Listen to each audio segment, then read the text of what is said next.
Welcome to Frost Astrophotography.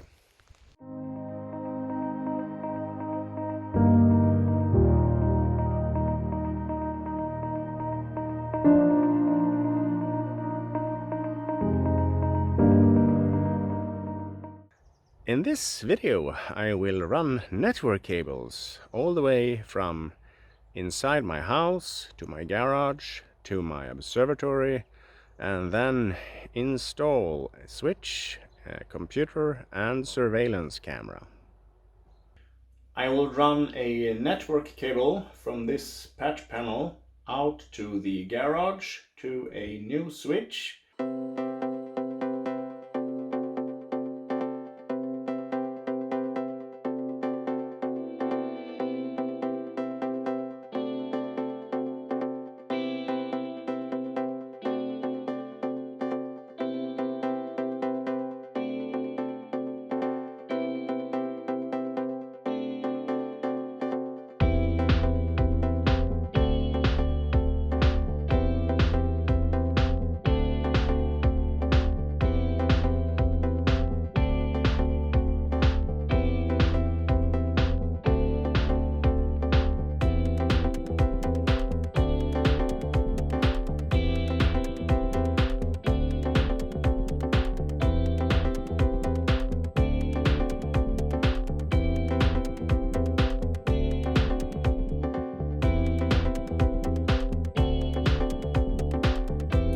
This is a category 6 network cable, and you have 4 twisted pairs, and you have a color code on each pair.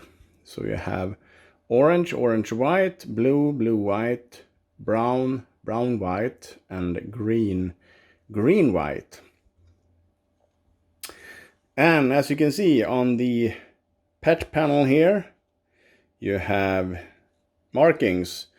You have the brown, white, brown, and the green, white, green, blue, white, blue, orange, white, orange.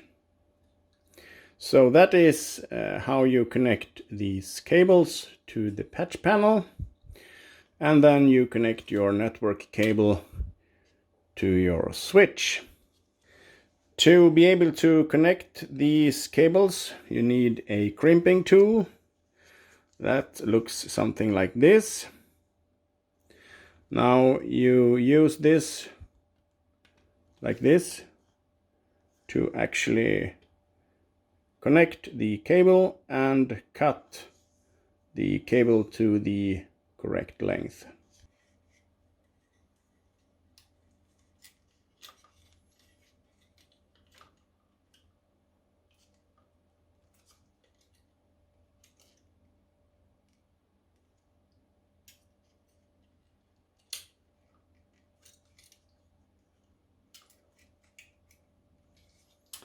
So start with the first side. Put the cables on correctly. You have 2 choices, A and B. And the standard here that I use is B. So instead of doing orange on the upper side, you do green, and vice versa on the lower side. So you have brown, white, brown, green, white, green. Take the crimping tool.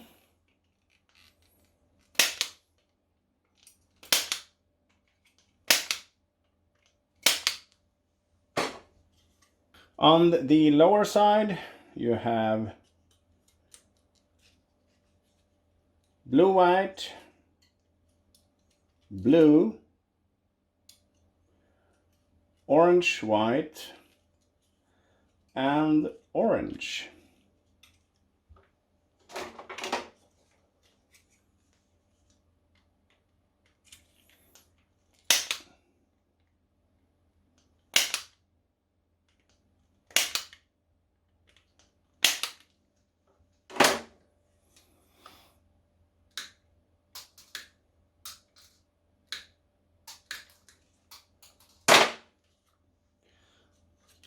And there you have it. Now you only need to connect your network cable to your patch panel and run it through your switch to have connection.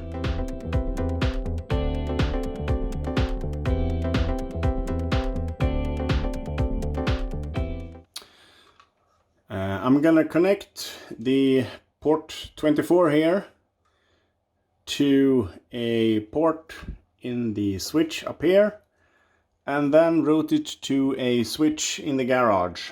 I have 3 network cables here going out to the observatory, and I'm going to put connectors on them to be able to connect them to my switch here in the garage.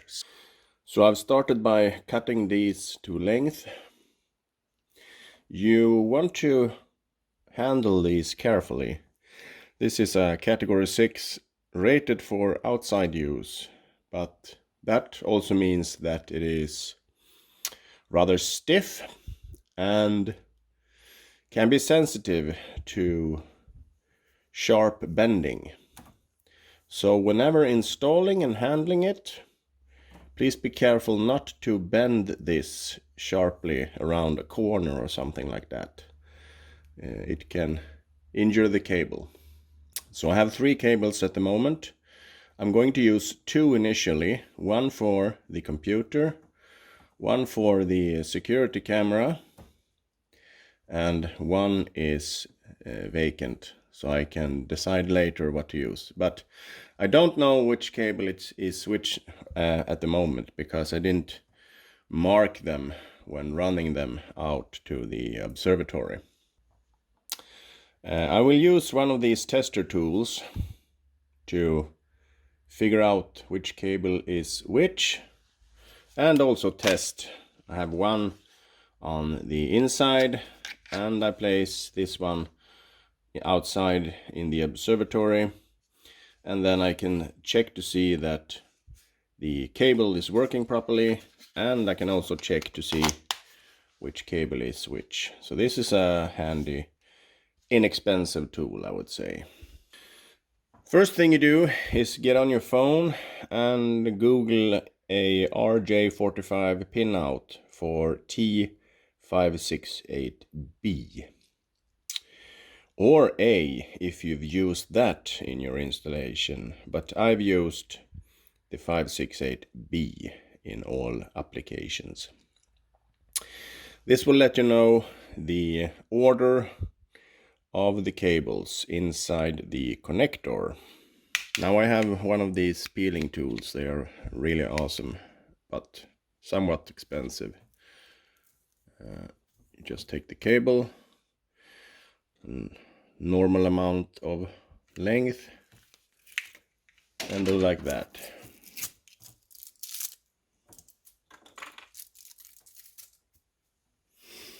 Separate the 4 twisted pairs.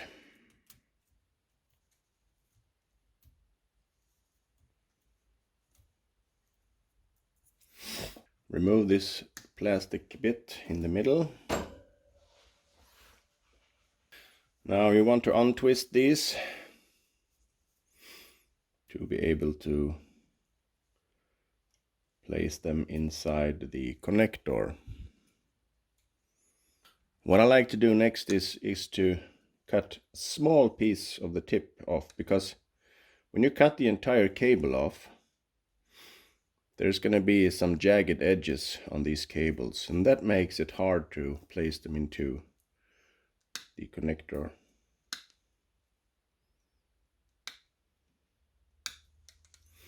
So I want to have a clean, sharp cut on each cable. It doesn't matter that they're not exactly the same length at this stage. Starting with the white orange. So take the white orange and place that into the slot all the way to the left, and then take the orange one right beside it. It could be useful to have some kind of pliers also when doing this, so you can pull them out and have roughly the same length on them. It will help. Next we have a white green, and that is placed a bit below the others. So we take the white green and put it in there.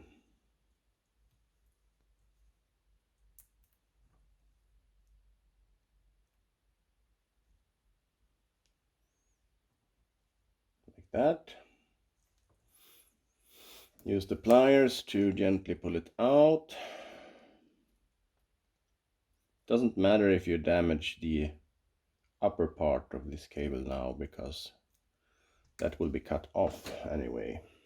Then we have the blue and blue-white, so those will be placed together as well,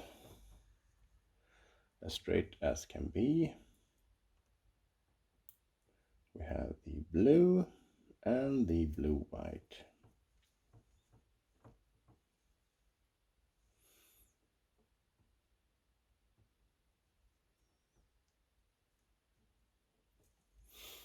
And we pull those out too.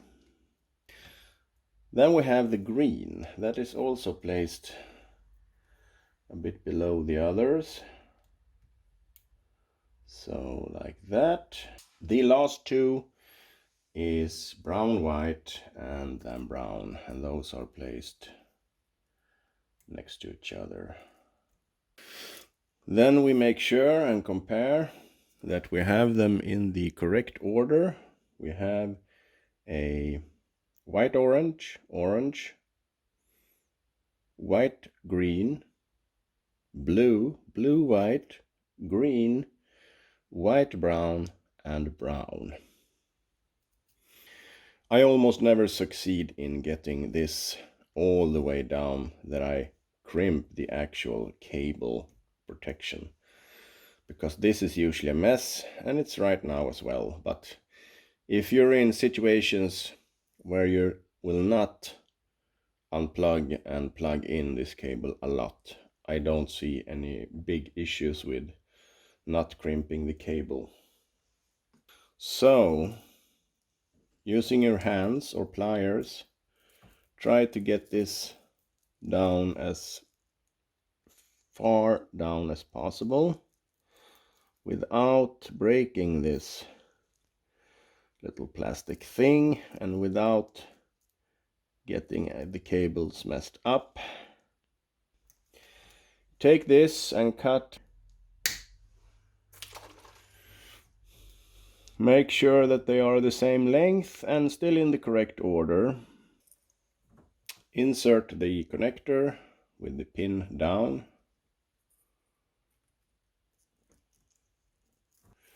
And place the crimping tool here and crimp the cable. And now you have a connection. So the connector is completed. Now I will test this cable. I've placed the receiver outside in the observatory, and I have the transmitter for the cable tester here. So I'm going to plug this in, and I'm going to start it. As you can see, it's going through all cables, and this is a connection, and for all 8 wires we have a positive result. So this is actually the cable for the IP security camera. Then I will mark it so I know that this is the one, and continue on with the next.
So the final cable, we're testing it now.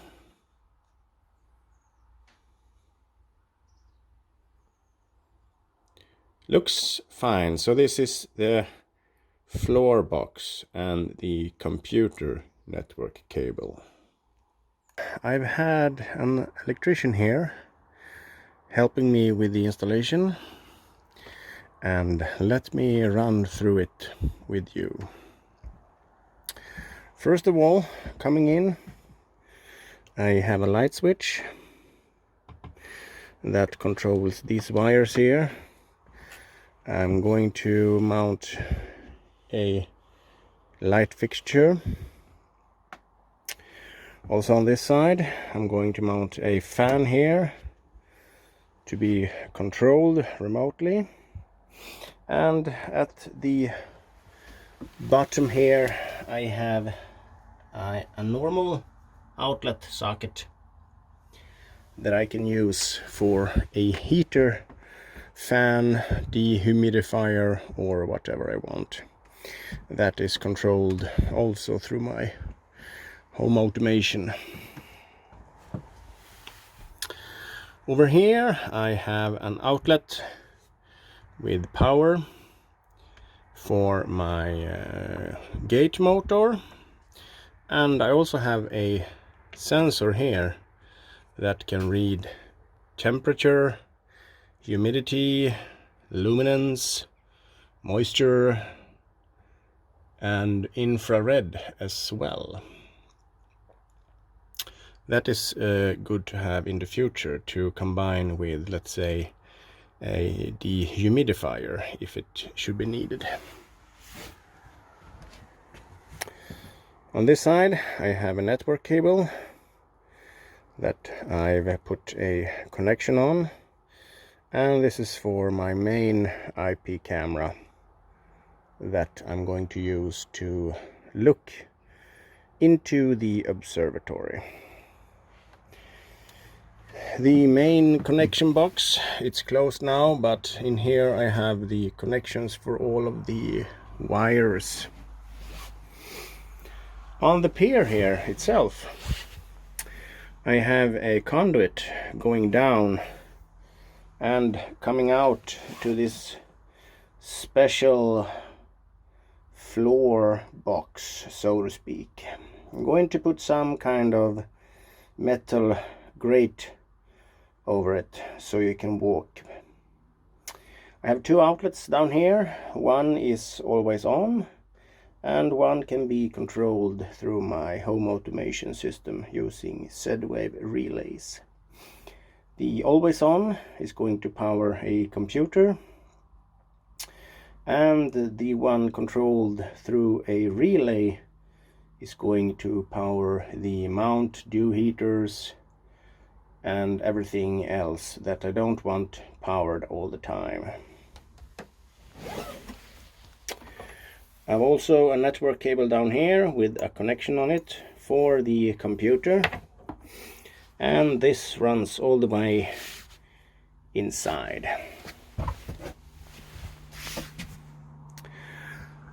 So what I actually found out after a few test runs perfecting the motor and the roll-off roof was that there's actually a connection in this motor, the one labeled circulation, that I thought was just closed because there was one labeled open specifically. But it turns out that the one labeled circulation, or CIR, is actually usable for a Z-Wave relay or any other relay to open or close. If it is closed, it will open. If it is closed, if it is open, it will close. So I'm using that with my home automation system instead of having to use two relays. And I've tied it up. I've run all the cables inside now for my two magnetic switches. So I'm obviously going to use an Arduino and build an interface so I can use Nina or the acquisition software to control the observatory all on its own. But let me demonstrate what I can do as of now, besides using the remote control that came with the gate motor. So here I have my home automation. I have my relays here for the fan, the box, and the heater. And here I have my relay for the open and close. So I'm pushing the relay once, and now the roof opens.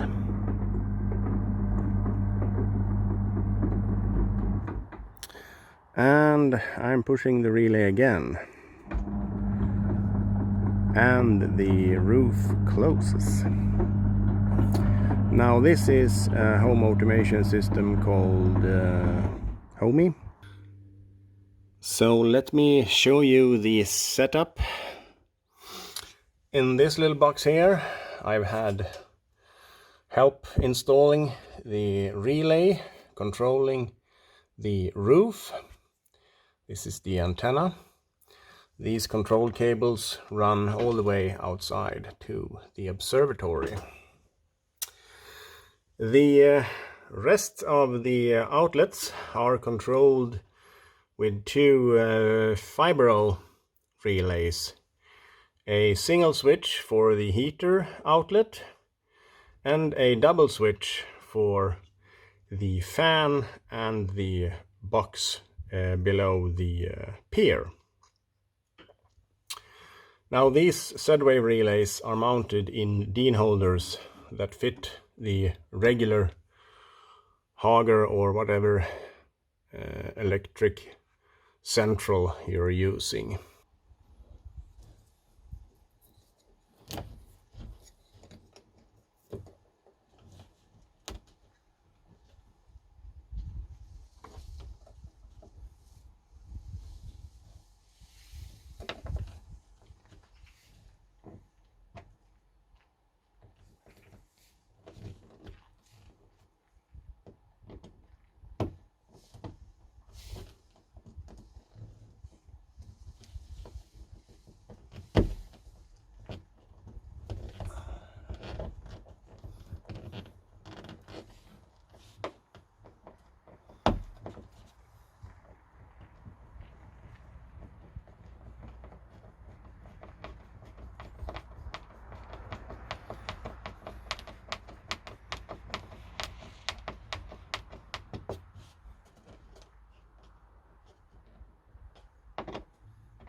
Welcome inside. So the installation has been completed in the observatory, and now I'm going to complete the installation and test my camera inside my Ubiquiti Cloud Key. As you can see here, I'm inside the Cloud Key, and I've installed the Protect module. I also have two cameras already installed, and the third camera has been detected and installed as well. If I click on the camera, I get an overview, and I can also click on it and select full screen.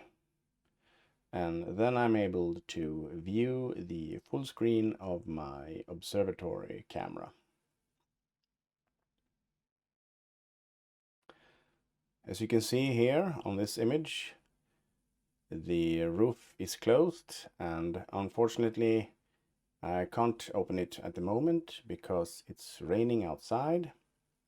You can see the telescope in the parked position, and I don't have any power to the telescope at this time. If I want to, I can configure recording of this camera. I can select detection, always or never. Detections is good to have if you want to record when you detect movement as a part of your security system. And you can select always to record if you would like to record, for example, the telescope moving over the night sky. I'm going to select detections and then motion, and then I'm going to select how much I want to record before and after it detects movement. I also want to have high quality, and I can configure a motion zone if I want to exclude some part of the view here. That is good, for example, if you're recording your driveway or something like that, and you have passing cars that is included in your frame, but you don't want to record every time a car drives by. Over on the General Settings tab, you can adjust the camera picture if you want or need. You can also enable or disable the infrared night vision or put it on automatic.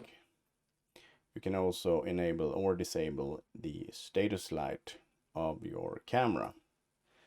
If you have it in an observatory like I do, you might want to disable the status light. You also might want to be careful with the infrared night vision so it does not bother or interrupt or disturb your camera. I can use my PC to look at this, or I can use my mobile phone where I have the Unify Protect app. So I can keep an eye on the observatory when opening and closing the roof. As I've described in earlier videos, I use Homey for my home automation, and I have a lot of relays and sensors throughout my house controlling everything. I usually use the mobile phone app, but I can use or check everything out in the web app, and I can scroll down to see my observatory. Right now I have full control over the heater. If we take a look at the image here, you see that I have a heater standing here in the far right corner. That is controlled through this app. I can turn it on or off just to have some heat, good for drying up dew or reducing moisture in the air. I have a sensor. I can look at the temperature, the humidity of moisture in the air. I can also look at the luminance and a motion detection. I can control my PC. This is basically a Wake on LAN app. So if I push this, I will start the mini PC in my observatory. I have a Z-Web relay to open and close the roof. I also have a Z-Wave relay to turn on the power to the mount, dew heaters and all equipment on the pier. And I have a Z-Wave relay to turn on the fan in the observatory. That lets me ventilate the observatory and remove excess heat or moisture. I did not want to use Wi-Fi to my observatory, and that is one of the reasons why I ran network cable in gigabit speed all the way out to the observatory. And for connecting, I use Chrome Remote Desktop, and I have two computers here. I have one portable laptop that I can use to control everything if I want to be portable, and I have the miniature PC that is located in my observatory. And right now it's offline, so I need to turn it on. And I go over to my Homey. I can do this with my mobile phone or here in the web app. I press the PC Observatory. I activate it. That basically sends a wake on LAN signal to the miniature PC outside in the observatory, and hopefully we will see it come online here shortly. Now the observatory PC is online. I can click on it. It will connect to it. And I will put it on full screen. And now I can control it just like I would do if I were to sit right in front of it with a mouse and keyboard.